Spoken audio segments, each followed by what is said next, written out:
Entender a nossa sociedade a partir da leitura. Direito, literatura, educação, qual a relação? Esse é mais um episódio do Papo Juriscast, seu podcast jurídico diferente. E hoje a gente vai tratar de relação, direito, literatura, imaginário social, construção da nossa sociedade. Eu sou Bel Becker e estou ladeada virtualmente pelo meu amigo Gerson Cardoso Gessinho. É muito um prazer estar aqui com vocês em mais um episódio do Papo Juris e para tratar de um tema muito interessante, com uma pessoa também que tem muito conhecimento nessa área e com certeza vai fazer o diferencial na sua vida que está do outro lado, inclusive estimulando a você buscar mais saber sobre essa relação entre direito e arte, que é bem importante. Com certeza. Hoje, na ausência do nosso amigo Erickson Moraes, a gente está fazendo essa tríade aqui com participação especial. A participação é de uma poeta, de uma bacharel em Direito, especialista em Direitos Humanos e Democracia, mestre em Sociologia pela Universidade Federal do Piauí e doutoranda, poeta, autora do livro O Corpo dos Meus Sonhos e Outros Poemas,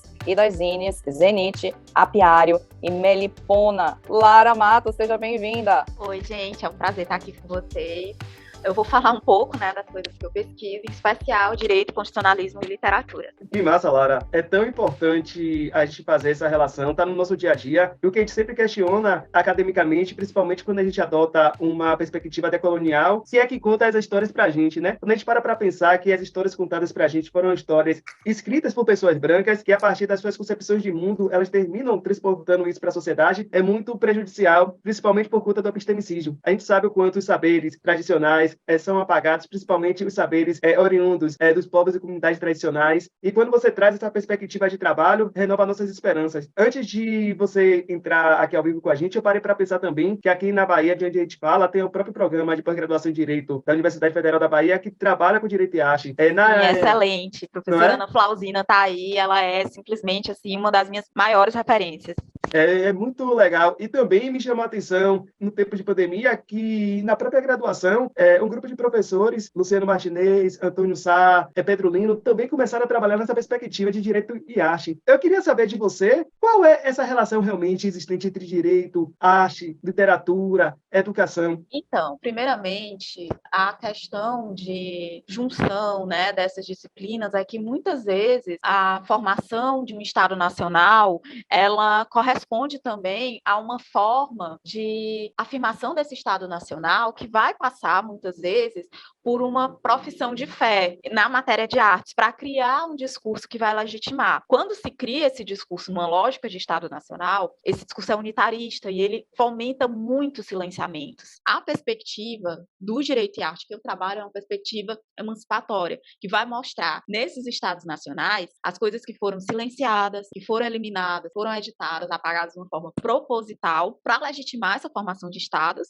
mas que não correspondem a toda a leitura de uma realidade do país, a todas as pessoas que estavam produzindo arte, que estavam produzindo discurso dentro dessa realidade e que estavam pensando não só numa lógica ocidental, estavam pensando em outras óticas, estavam pensando em outras formas de construir mundo, de construir sabedoria e tal. E a partir daí eu faço, olha, esse discurso artístico que a gente tem como hegemônico, ele não é único, já tem gente que está numa dissidência, no meu caso eu estudo Lima Barreto, mas tem vários outros, eu vou citar aqui de passagem a Maria Firmina dos Reis e o Luiz Gama, e não vou dizer que são pouco estudados, eu diria que a perspectiva de estudo é que precisa ser um pouco deslocada para tanto trazer mais para perto de uma realidade político, jurídica e social, também sair dessa ideia de que a literatura, a poesia, ela é só um objeto de fazer estético, quando na verdade, por mais que ela seja um objeto de fazer estético, ela já está comunicando um ideal político, que seja, não pensemos em política, tá tudo bem, a gente não precisa disso. Então, essas formas de comunicar a realidade social,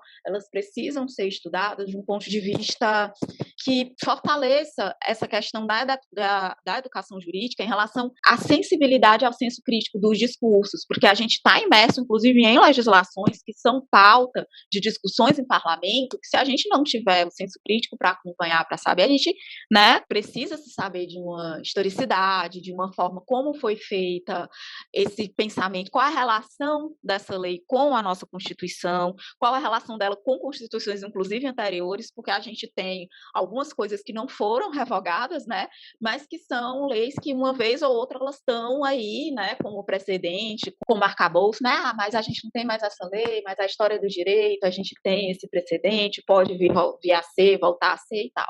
Percebeu como nós temos conteúdo jurídico diferente? Pois é, esse é o Papo Juriscast, seu podcast jurídico diferente. Não se esqueça de ativar as notificações. Se você não for inscrito, se inscreva. Deixe um like para que o YouTube entenda que você quer mais esse tipo de conteúdo jurídico. Nós estamos também no Google Podcasts, no Spotify e no Instagram é o @papojuriscast. E uma das coisas que na educação jurídica realmente eu sinto falta é essa, mesmo na formação científica, né? Não só na academia, mas desde a graduação, às vezes até da escola, né? Esse contato com outras formas de pensar e planejar conhecimento que não as científicas, né? Porque a minha orientadora, né, do mestrado em sociologia, ela falava muito, né? Uma das frases que ela mais falava era: toda vida produz conhecimento. A gente tem que saber interpretar esse conhecimento, tentar chegar nele, tentar ter uma leitura e treinar nossos olhos para ver, tentar expandir nossa compreensão para esse tipo de coisa que está sendo comunicada, né? Parar de pensar nesses termos, é primitivo, é rudimentar. Não são primitivas, elas estão no tempo delas, vivendo o tempo delas, da forma que elas acham melhor, sabe? Eu acho que vai muito disso também, de interpretar outras realidades com senso crítico, que não faça essa oposição binarista e antagonizante, né? O nosso direito é superior, o nosso constitucionalismo é superior. A Constituição dos Estados Unidos tem pouco artigo, então ela é melhor do que a nossa, sabe? Quando, na verdade, descontextualiza diversas demandas, diversas coisas que estavam acontecendo e que estão registradas, né, no caso aqui, da nossa Constituição de 88, as atas estão disponíveis para ler, a gente vê toda a mobilização que teve em torno, enfim, não é uma Constituição que, os parlamentares se reuniram na Constituinte originária e fizeram aquilo ali da cabeça deles. Não, teve deliberação. Infelizmente, as pautas do direito indígena, do direito relacionado à população afrodescendente e combate a racismo e à discriminação foi muito esvaziado. Mas isso diz muito mais sobre a qualidade dos nossos parlamentares na Constituinte do que sobre o povo lá que estava. Inclusive, Lélia estava, Abdias Nascimento estava movimentando, Caó estava. Então, é isso. Né? Você vê, né, a importância que você traz aí de um olhar crítico. Eu costumo falar que você faz uma diferença, contribui para essa transformação quando você analisa os fatos de uma forma conectada à realidade. E isso não é uma perspectiva do direito, porque, na verdade, também, se a gente for parar para pensar, o direito é utilizado também como instrumento de privilégio e manutenção de privilégio. Sim. Então, quando você traz essa perspectiva de trabalho contra-hegemônica, numa perspectiva decolonial, termina sendo realmente emancipatória e nos nutre de esperança, né, Bel? Principalmente quando a gente tem um contexto social que não é favorável a esses grupos sociais e raciais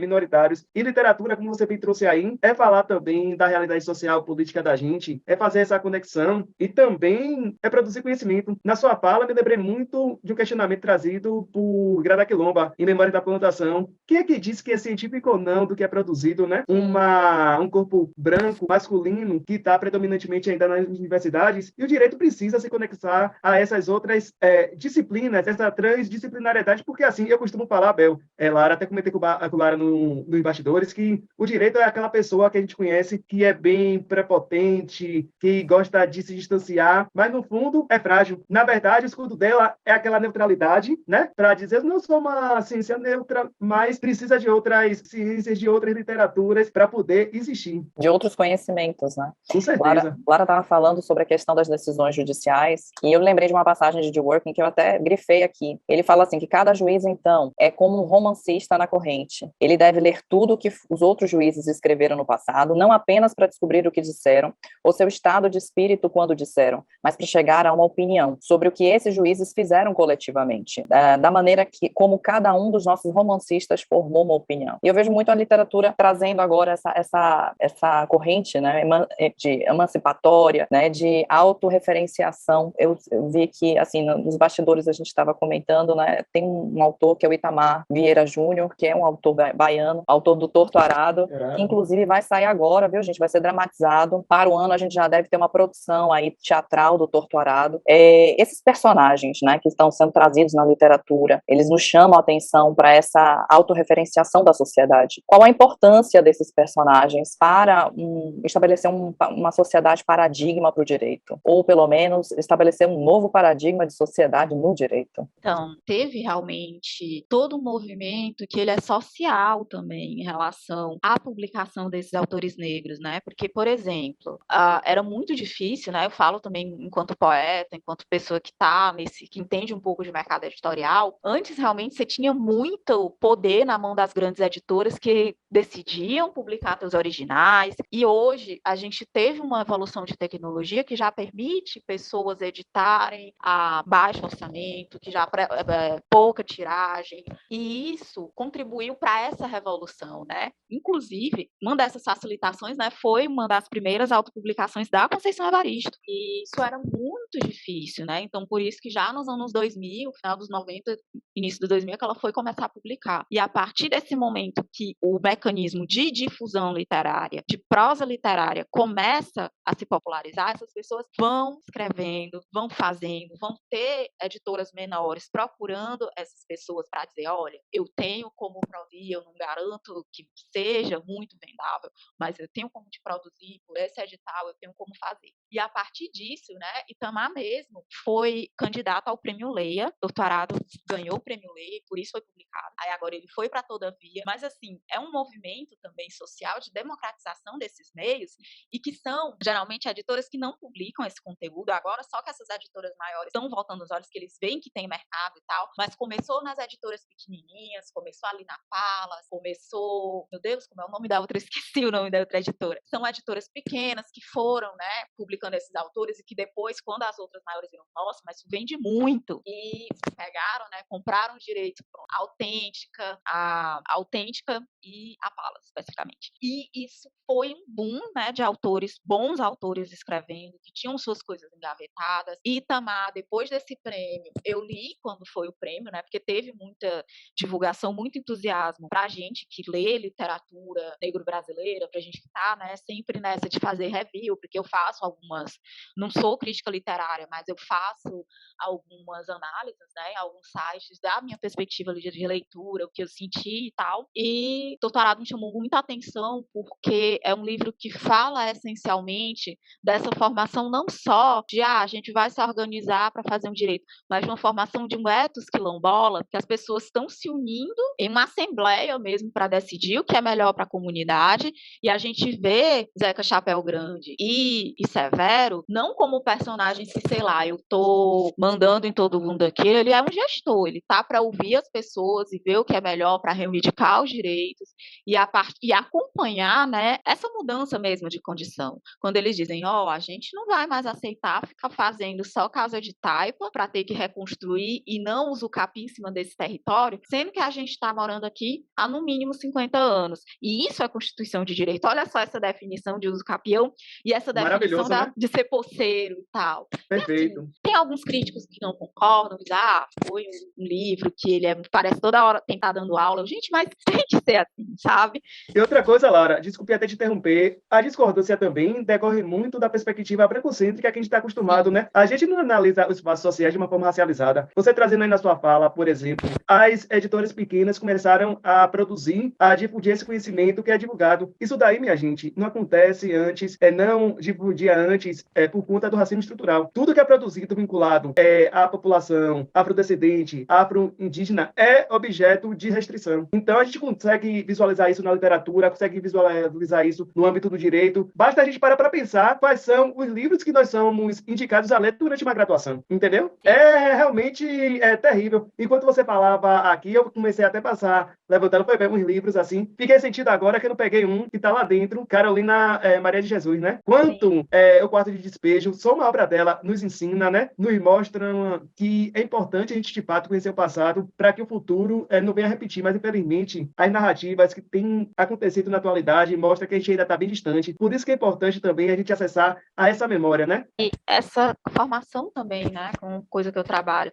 essa formação dessa memória e desse imaginário que não parte de uma perspectiva branca, de genealogia de família e de tal, parte de outras referências, parte de outras formas de constituição de memória oral e de transmissão, né, enfim. Pois é, Lara, se a gente for parar para pensar o quanto esse tema é importante, mas é negligenciado, principalmente na academia branca que a gente vivencia pelas universidades brasileiras, nós percebemos que precisamos, de fato, trazer novos objetos às pesquisas. Atualmente, a gente percebe também uma literatura jurídica voltada a essa busca de emancipação. Eu vou até trazer para as pessoas que nos ouvem, nos assistem, o próprio livro de Wallace Corbo, Adilson Moreira e Felipe Oliveira, Manual de Educação Jurídica Antirracista. Tem um livro muito, muito interessante também de Adilson Moreira, Como Pensar, Pensando como Negro, Ensaio Hermenêutica Jurídica.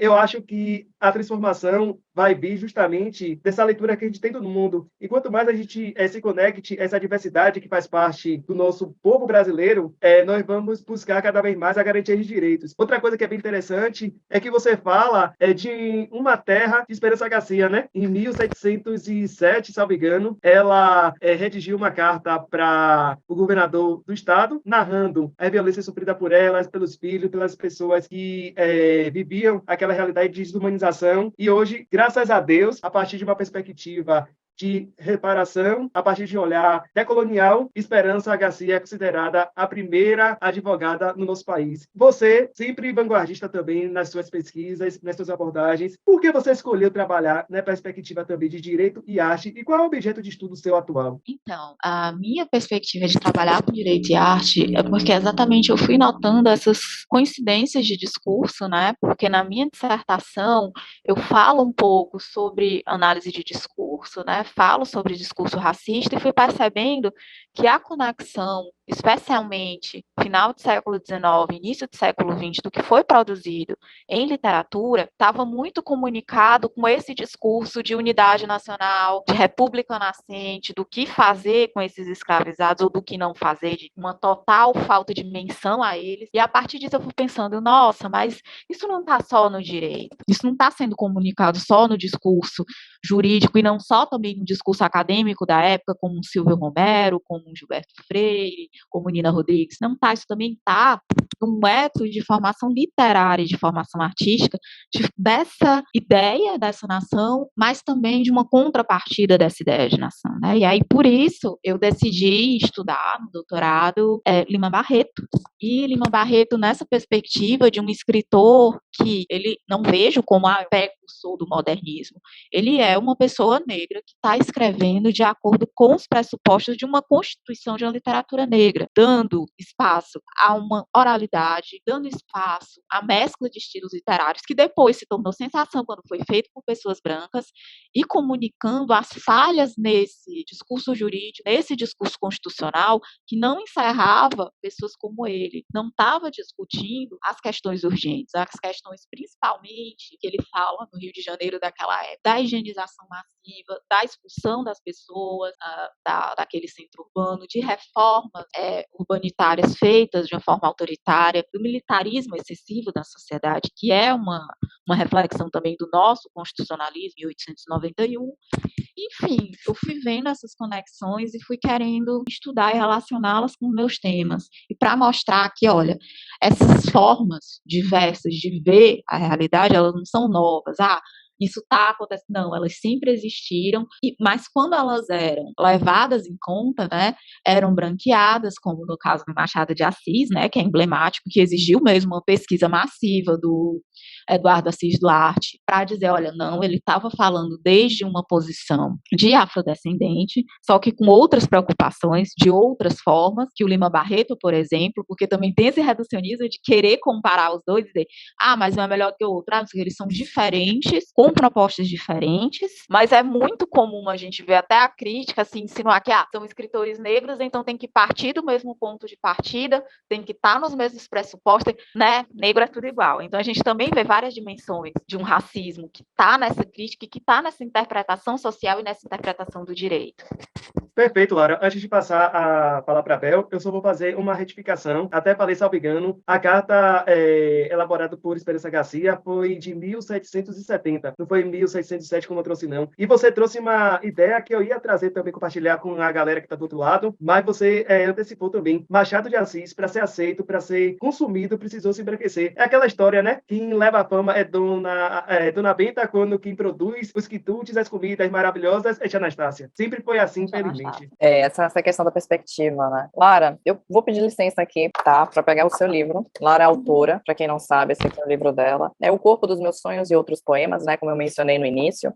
E ao final você fala assim: em 6 de setembro de 1970, a escravizada Esperança Garcia escreveu a carta-petição para denunciar os desmandos do seu senhor e se consagrou como primeira advogada do Brasil. Papel é barato e voz calada renasce no papel. Não adianta tentar nos silenciar. Em um dos seus poemas, você retoma essa ideia, o poema adiante. Você fala assim: papel é barato, voz não custa nada, nossas palmas são instrumentos, o corpo se torce em performance, rimamos, fazemos arte, de qualquer jeito, ignorando cânones, contando histórias trançadas em nossos cabelos, beleza nascida de dias difíceis, vicejando em meio ao mormaço.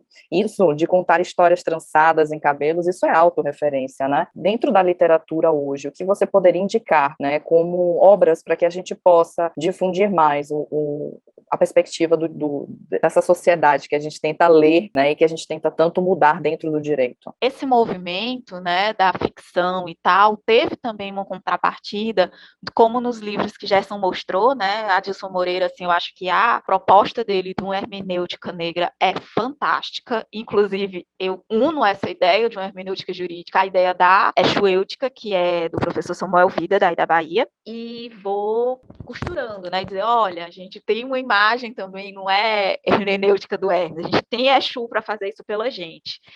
E acompanhando, né, essa mudança do discurso, essa emancipação, a gente tem literatos que, como eu falei, né, tem mais possibilidades de publicação, e eu indicaria, com certeza, Itamar Vieira Júnior, né? Eu ainda não tive acesso ao livro novo que ele lançou, mas em Torturado e em Doramar, uma Odisseia, né, que é o livro de contos que ele lançou após Torturado, ele vai retomar muitas questões, e não apenas em relação a direito quilombola, ele vai falar muito também dessa potência que é uma subjetividade feminina, enquanto criadora de uma organização social. Ele vai falar, tem um conto dele, Alma, que é sobre a formação de uma comunidade quilombola a partir do desterro de uma mulher da terra que ela está, e ela começa uma comunidade, ela forma um clã mesmo, quilombola, é muito, muito legal. Eu citaria também a Liana Alves Cruz, com Solitária, Alga de Barrela e Crime no Cais do Valongo. Eu comecei por Crime no Cais do Valongo porque eu adoro romance policial, né? Descobrir quem matou e tal, e é uma boa forma de começar com a Helena Alves Cruz. E eu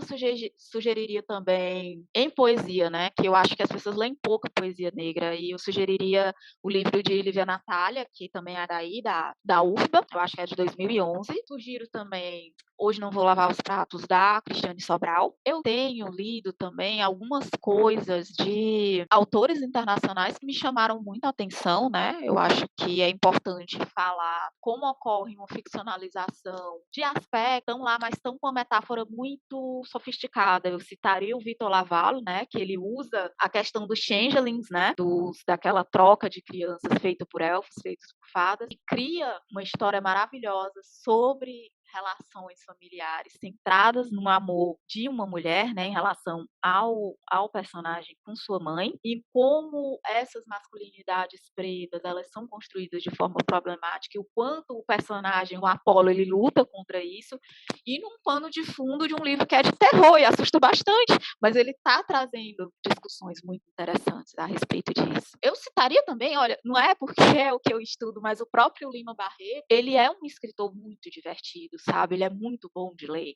Você tem uma estética defasada para a época dele, mas que hoje torna o Lima Barreto um escritor absurdamente agradável de ler, muito como é que eu vou dizer, muito nessa linguagem atual que a gente está acostumada mesmo. Eu citaria também Carolina Maria de Jesus, que já foi falada, né? Ela tem uma obra para além do Quarto de Despejo, tem Casa de Alvenaria. Eu citaria Diário de Bitita, né, em que ela fala sobre a infância dela, que eu acho muito importante tratar dessas infâncias negras e de como a gente forma esses imaginários, porque os nossos corpos, como pessoas negras, eles são colonizados desde muito cedo. E ver como isso acontece, né? E também partir de livros como Amoras, do Emicida, em que a gente está desconstruindo isso, é muito importante. Que é um livro infantil, né? Que é um livro infantil, mas toda pessoa deveria ler, adulta também. Gente, livros infantis são muito importantes. Inclusive, tem uma editora que ela é voltada para a parte fantástica aqui no Brasil, que é uma editora que funciona muito mais com financiamento coletivo. Que a editora Wish, ela está tentando já há algum tempo reunir contos brasileiros, especialmente histórias indígenas, né? E isso é muito importante, né? A literatura infantil, ela é rica, né? A gente aprende, né? A gente aprende muito com a literatura infantil, com os materiais audiovisuais também. Tem esse papel muito importante. E, Lara, eu acho que dica boa é dica que deve ser compartilhada. Eu acredito que as pessoas que nos assistem vão gostar bastante dessas dicas. E é uma forma também da gente agir na luta antirracista, né? Leamos autores e autoras negras, leamos também autores e autoras indígenas. Isso daí é importante para a gente sair dessa barreira que foi construída por uma sociedade branca que define o que é cultura, o que não é cultura, o que é científico, o que é científico, o que é bom, o que é ruim. Infelizmente, isso se traduz para a arte, se traduz para a cultura. Então, minha gente, eu quero agradecer aqui com muito alegria a presença de Lara. Eu vou passar a palavra para a Bel também se despedir. Quero deixar aqui um beijo para nosso amigo Vininha Erickson, que infelizmente dessa vez não está aqui. Ia ficar maravilhado com Lara. Vai ficar quando assistir o podcast. Mas, Vininha, parabéns, muita saúde, tudo de bom para você. Beijão aí, galera. Parabéns, Erickson. Erickson faz aniversário e ele tá assim num corre-corre danado. Eu queria fazer só uma correção. Eu falei dedicatória no livro de Lara. Na verdade, eu quero um autógrafo, viu, Lara? Era isso que eu queria dizer. Eu também vou comprar o meu e também vou pegar. Lara, muitíssimo obrigada pela sua paciência, pela sua atenção, por essa troca que foi fenomenal para mim, assim, conhecimento, ele tem que ser trocado, né? Ele tem que ser passado adiante, e você é excelente nesse aspecto, você é uma pessoa generosa nesse aspecto, e eu amo pessoas generosas. Aliás, aqui no Papo Júris, a gente tá querendo trazer mais pessoas generosas, e você é, assim, um primor de generosidade, porque você quer transmitir, quer fazer essa troca, né? Eu te agradeço imensamente pela sua presença aqui hoje. Eu agradeço bastante também.